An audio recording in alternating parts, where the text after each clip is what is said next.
네, 오늘은 5월의 두 번째 주일입니다. 계속해서 요한복음 강해하는데요. 요한복음 4장 27절에서 42절 말씀 본문으로 증언함으로 이런 제목의 말씀 함께 나누겠습니다. 지난 한 주간에는 어린이날과 어버이 주일이 있었습니다. 여러분, 어린이날 또 어버이날 어떻게 보내셨습니까? 저는 어린이날 운전을 하다가 즐겨 듣는 라디오 클래식 채널에서 아주 인상적인 진행자의 이야기를 들었습니다. 프로그램 진행자가 말하기를 동시와 어린이 시를 구분해야 한다라는 이야기를 들려주는 거죠.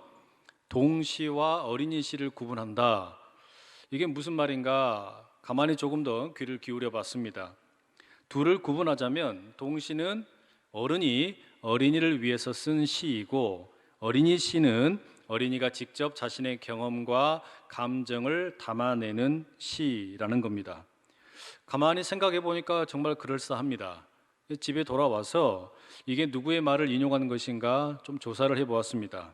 알고 보니 고 이호덕 선생님의 어린이는 모두 시인이다 라는 책에 소개되는 내용이더라고요. 이분이 40여 년 초등학교 교사로 근무하시면서 우리말을 어떻게 바르게 쓸까, 또 아동 문학을 어떻게 잘 정착할까, 이런 일들을 선구적으로 했던 분입니다. 그 책에 보니까 동시와 어린이 시는 구분되어야 한다라는 내용이 참 잘 나옵니다. 예를 들면 이런 시를 우리가 읽을 수 있죠. 민들레 곱게 곱게 피게 하는 건 개울 건너 솔솔 부는 봄바람, 할미꽃 곱게 곱게 피게 하는 건 산 넘어 솔솔 부는 봄바람.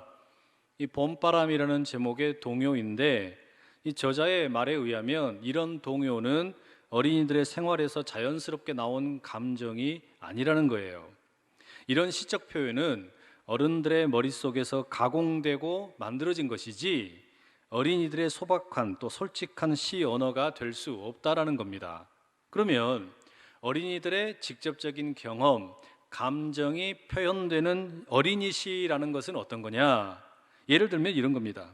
떡가래라는 제목의 시인데요. 우리는 쌀이 없어서 떡을 안 뺐다. 나는 영돈의 떡이 김이 솔솔 나는 기 울고 싶다. 우리가 부자가 되었으면 하는 생각이 난다. 내 마음엔 내가 떡가래를 막 먹는 것 같다. 차이가 좀 느껴지십니까, 여러분? 하나만 더 제가 읽어드리겠습니다. 나의 마음이라는 시인데요. 아, 죽고 싶은 마음. 공부도 못하고 중학교는 못 들겠고 집에 있으면 꾸중만 들을 깨고 아, 얼른 땅속에 들어가서 잠이나 자나? 여러분, 비교를 해보자면 동시와 어린이 시가 무슨 차이가 있는지 우리가 느낄 수 있습니다. 그래서 이 저자 이호덕 선생님은 동시와 어린이 시를 구분해야 하는데 동시는 우리 어린이들의 생활에 뿌리박은 자연스러운 감정 표현이라기보다는 머릿속에서 억지로 만들어낸 인위적인 어른 흉내라는 것이고 어린이 시는 어린이가 직접 자기의 삶에서 경험한 것들, 느낀 것들을 바탕으로 썼다라는 겁니다. 그럼 여러분 명백하겠죠? 어린이는 어린이 시를 써야 되겠습니까? 동시를 써야 되겠습니까? 당연히 어린이는 어린이 시를 써야 합니다.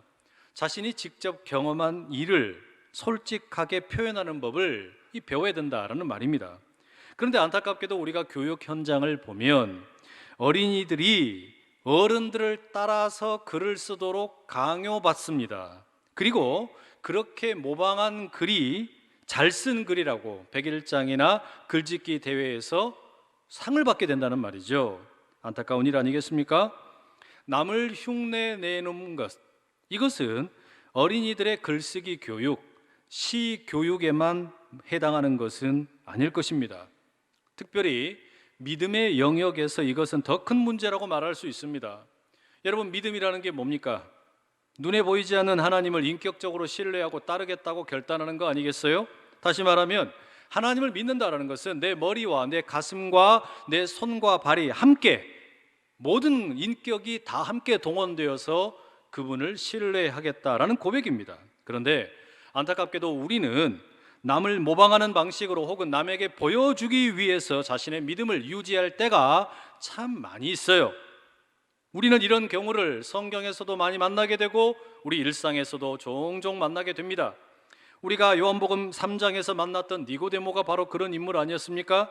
그는 누구보다 율법을 잘 지키는 바리새인이었고 백성들에게 존경받는 산헤드린 공회원이었습니다.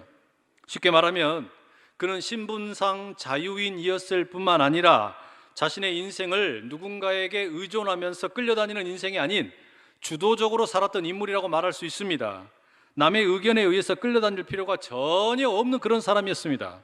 하지만 그런 니고데모에게도 무엇으로도 채워지지 않는 공허함이라는 것이 있었어요. 바로 그런 이유 때문에 예수님을 밤에 찾아갔지요. 그 자리에서 하나님 나라 복음에 대한 충격적인 말씀을 듣게 되었습니다. 예수님의 정체에 대해서 어렴풋이나마 알게 되었습니다. 심장이 평소보다 3배는 더 빨리 뛰는 것 같고 눈동자가 흔들리고 등골이 오싹한 어마어마한 경험을 하게 되었습니다. 그렇게 니고데모의 지성과 감성이 흔들렸습니다. 하지만 그에게는 거기에서 멈추고 말았습니다. 그는 자신의 머리가 새로워지는 것 같았고 자신의 감정적인 동요가 일어났지만 의지적인 결단을 하지 못했다는 이야기예요. 용기가 없었어요. 왜 그렇습니까? 그에게 있어서 믿음은 자신이 직접 경험한 것보다, 자신이 직접 느낀 것보다, 자신이 직접 깨달은 것보다 남의 이야기와 남의 시선과 남의 평가가 더 중요했기 때문입니다. 물론 우리가 앞서 살펴보았던 것처럼 나중에 니고데모는 조금씩 변하게 됩니다. 다만 그럼에도 불구하고 우리가 3장에서 만나게 되는 니고데모는 결코 주체적인 믿음의 소유자가 아니었습니다. 비록 신분상으로는 자유인이었고 좋은 명가문 출신이었고 칭찬받는 바리새인이고 존경받는 정치 지도자였지만 그의 믿음은 결코 주체적이지 못하고 남에 의해서 끌려다녔다는 이야기예요. 그렇기 때문에 하나님의 구원 계획 가운데 먼저 택함받은 유대인이었지만 그는 하나님의 구원 역사를 이루어 가는데 엄중한 사명의 자리로 초청받지 못했습니다. 여러분, 이런 일이 오늘 우리의 삶에도 참 빈번하게 나타납니다. 분명히 예수님을 믿기는 믿는 것 같은데 자신이 믿는 믿음의 실체, 믿음의 알갱이, 이것이 내 인생을 주도해서 이끌어가는 것이 아니라 오히려 세상에 의해서 끌려다니는 경우가 너무나 많다라는 말입니다. 하나님과 예수님과 성령님을 믿기에 어떤 것에도 얽매이지 않는 참 자유자가 되어야 하는데 여전히 세상의 시선이나 가치관에 묶여서 끌려다니는 경우가 너무 많다는 이야기예요. 제가 종종 신학교나 목회자 모임에서 그 예배 혹은 설교에 대해서 강의할 때가 있습니다. 언젠가 한 학기 강의를 마치면서 기말 과제를 학생들에게 내주었습니다. 이 한 학기의 수업 내용을 토대로 해서 설교 한 편을 원고로 작성하고 영상으로 설교를 찍어서 제출하는 과제였습니다. 이제 과제 제출 마감일이 지난 후에 학생들의 과제물을 하나씩 읽고 평가하게 되었습니다. 그런데 안타깝게도 한 학생이 다른 학생의 과제물을 그대로 베꼈다라는 것을 알게 되었습니다. 어떻게 합니까? 당연히 성적을 F를 줄 수밖에 없었죠. 낙제입니다. 성적을 확인하는 기간에 이 해당 학생이 온라인으로 연락을 했습니다. 왜 자신이 F인지를 도저히 모르겠다 항변하는 것이었습니다. 그 학생에게 제 전화번호를 남겨주고 시간이 될 때 전화해달라 답변을 보냈습니다. 전화벨이 울립니다. 교수님, 왜 제가 F를 받아야 합니까? 나는 억울합니다. 정말 몰라서 묻나요? 다른 학생의 과제를 베꼈죠. 당당하던 학생의 목소리가 작아졌습니다. 졸업반이니까 제발 구제해달라는 부탁을 받았습니다. 한 번만 기회를 더 달라는 거예요. 그렇게 하기로 했습니다. 정해진 기한 안에 다시 숙제를 내라. 다만 한 가지를 엄히 경고했습니다.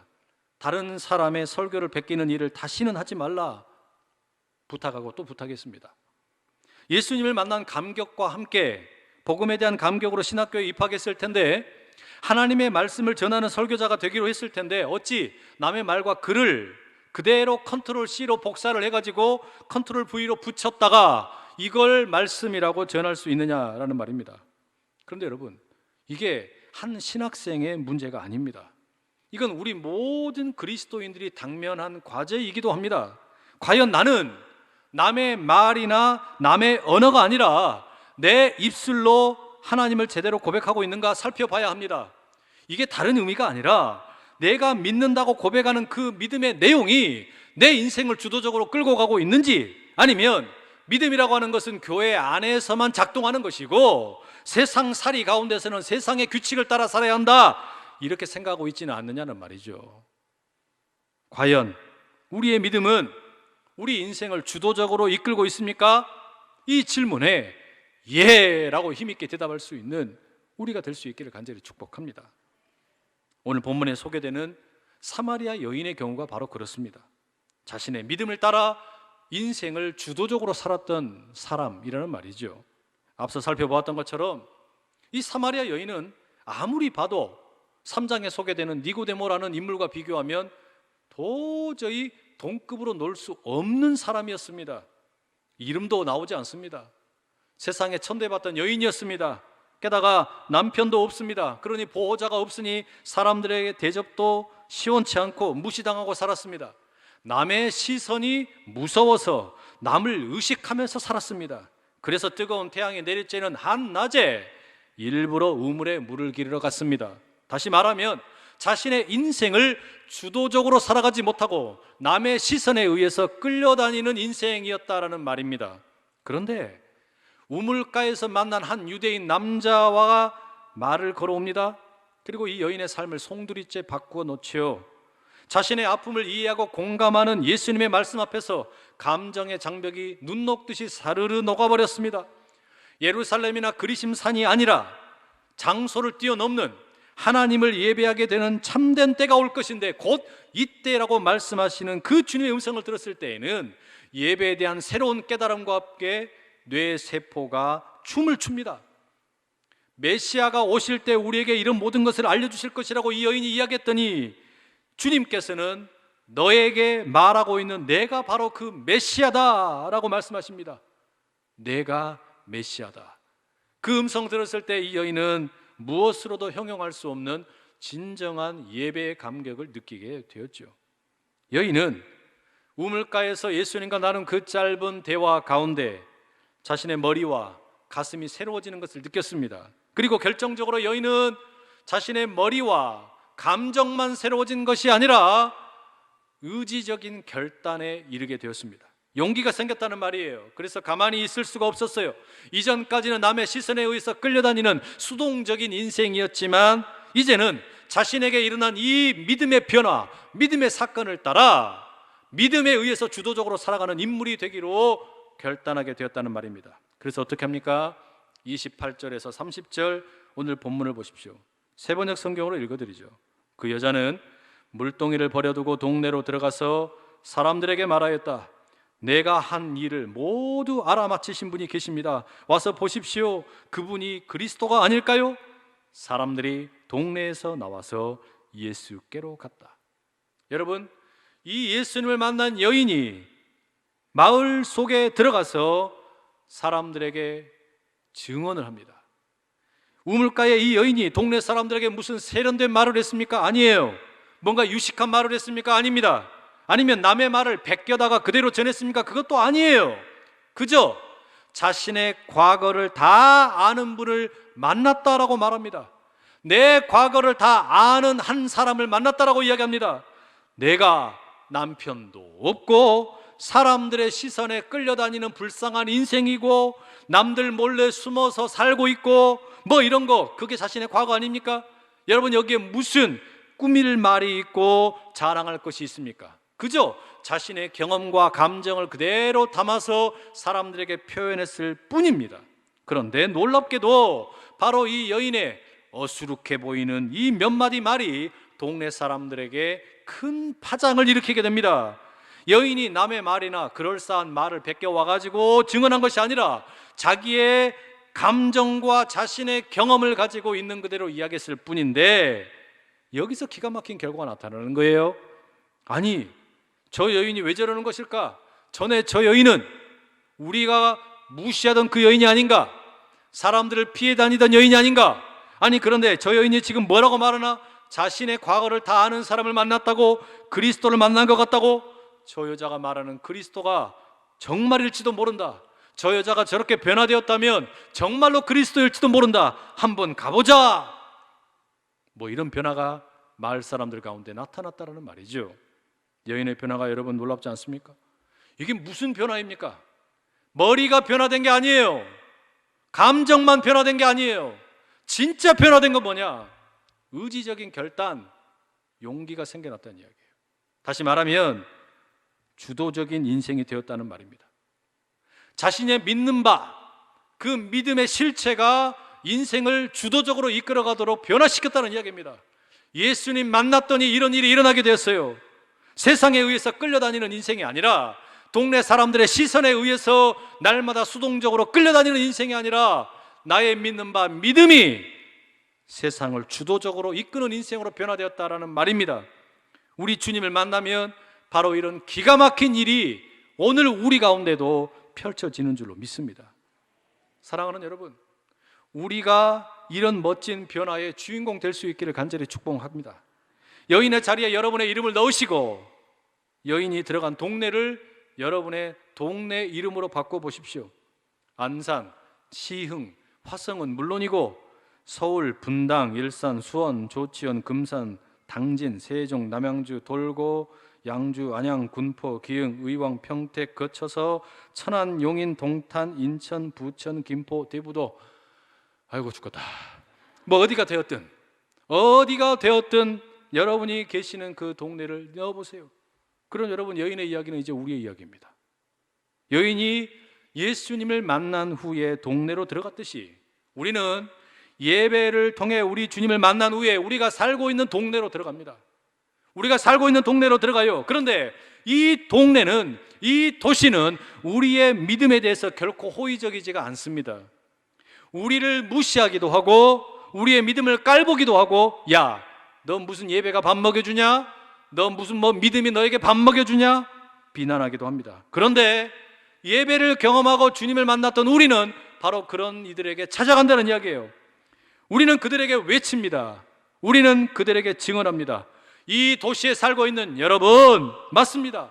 내 과거가 그다지 자랑할 게 없습니다. 내세울 것도 없습니다. 나는 가난하고 찌질한 인생이고, 병들었던 인생이고, 자신감도 없던 인생이고, 늘 사람들에 의해서 끌려다니는 주도권도 잃어버린 인생이었습니다. 그런데 바로 그런 내가 예배를 드리는 가운데 나를 너무나 잘 아는 한 분을 만났습니다. 여러분도 그분을 만나면 나처럼 변화될 수 있습니다.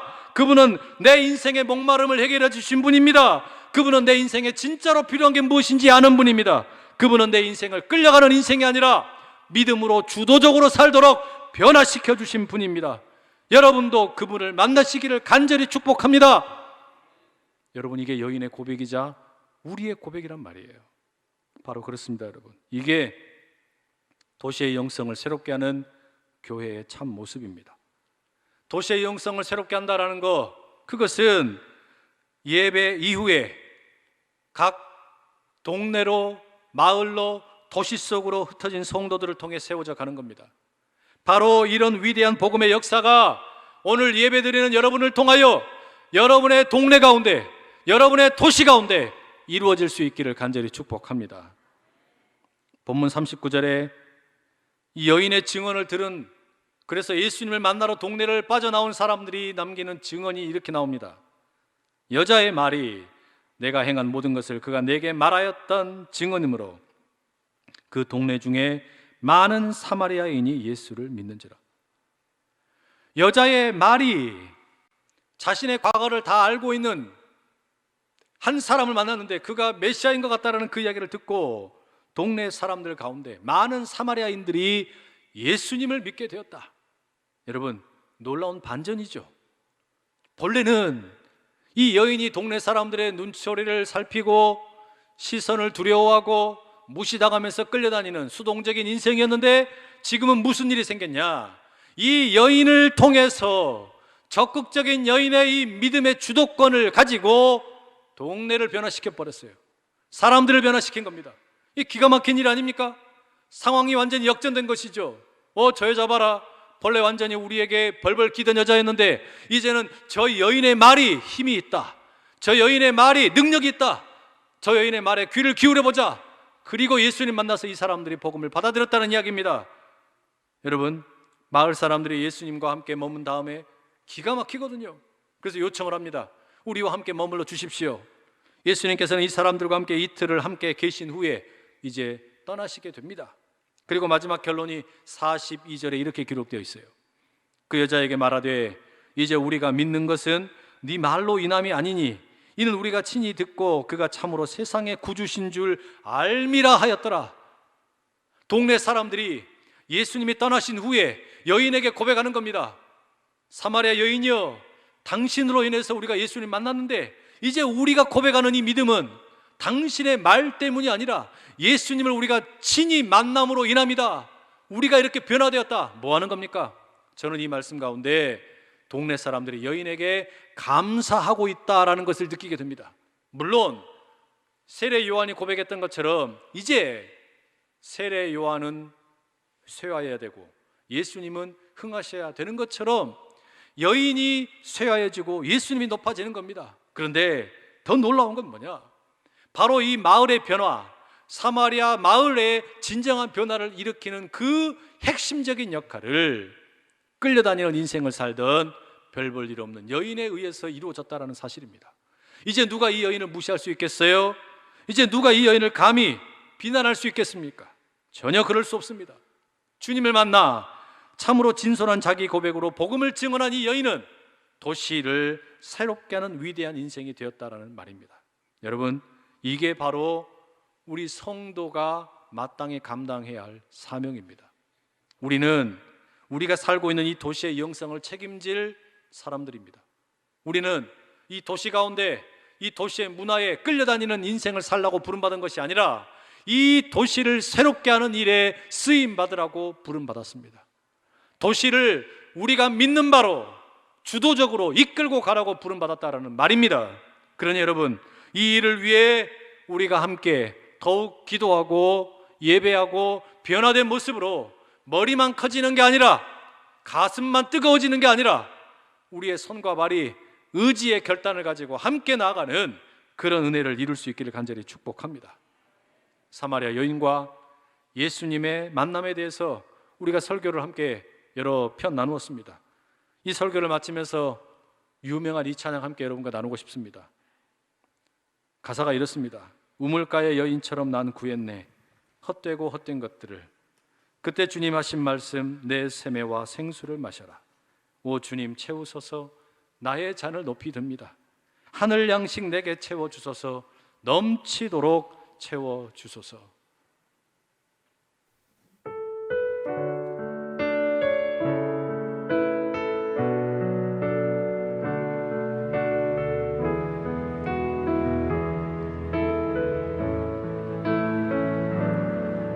우물가의 여인처럼 난 구했네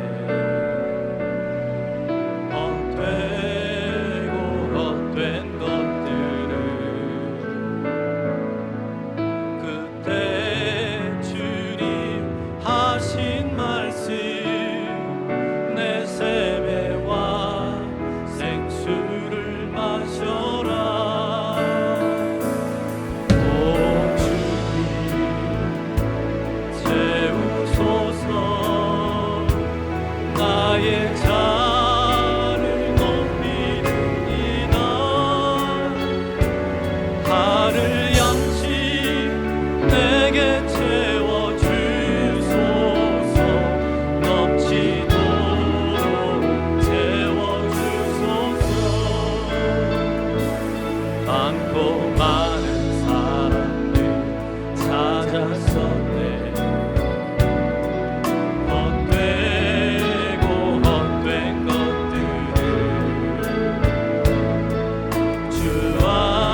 사랑하는 아버지 하나님, 사마리아 여인이 예수님을 만나 주님의 샘 가운데 생수를 얻고 하늘 양식으로 공급받아 주도적인 인생으로 변화된 것처럼 오늘 우리의 인생도 그렇게 새롭게 빚어지게 하시고 변모되게 하여 주시옵소서.